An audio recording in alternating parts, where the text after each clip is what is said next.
السلام عليكم. لاباس عليكم؟ أموركم مزيانة؟ صلوا على النبي وفعلوا الجرس ولا تنسوا الاشتراك. الله يعطيكم كل ما تمنيتوا. ونبدأ. إن الحمد لله نحمده ونستعينه ونستغفره ونعوذ بالله من شرور أنفسنا ومن سيئات أعمالنا. من يهده الله فلا مضل له ومن يضلل فلا هادي له.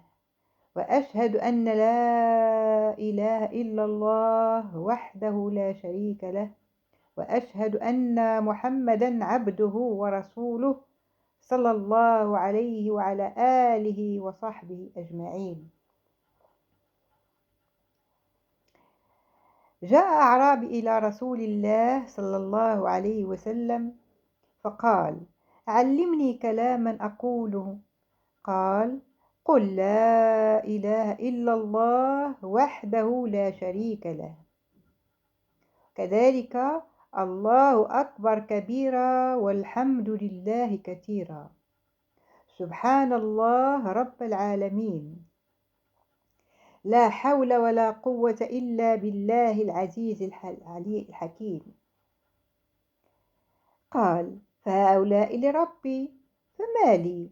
قال: قل اللهم اغفر لي وارحمني واهديني وارزقني، إن أفضل الذكر لا إله إلا الله. وقال صلى الله عليه وسلم: ألا أدلك على كنز من كنوز الجنة؟ فقلت: بلى يا رسول الله. قال: قل لا حول ولا قوة إلا بالله. وقال صلى الله عليه وسلم: كلمتان خفيفتان على اللسان ثقيلتان في الميزان حبيبتان إلى الرحمن، سبحان الله وبحمده، سبحان الله العظيم.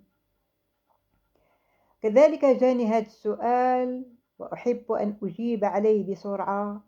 أحب أن أقول لكم ما أنا بداعية، وأتمنى من رب العالمين أن أكون داعية، ولكن أحاول معكم بتجاربي الخاصة بقدر الإمكان، تجربتي، ويكون الأمر مستعصي والحال واقف والدنيا واقفة في وجهي.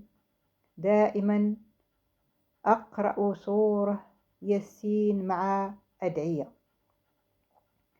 أول شيء ركعتان لوجه الله تعالى بقلب صافي ونية صافية. أسجد لرب العالمين وأدعو كل شيء في قلبي، وأجلس وأقرأ سورة ياسين. كذلك بعض الأدعية 7 مرات أحيانا أقرأها على 7 ليالي و7 أيام مرة. أشوف النتيجة فورا، وأشوف الإجابة من رب العالمين. وقبل ما تناموا أكثروا من الصلاة على النبي والاستغفار. دمتم في رعاية الله.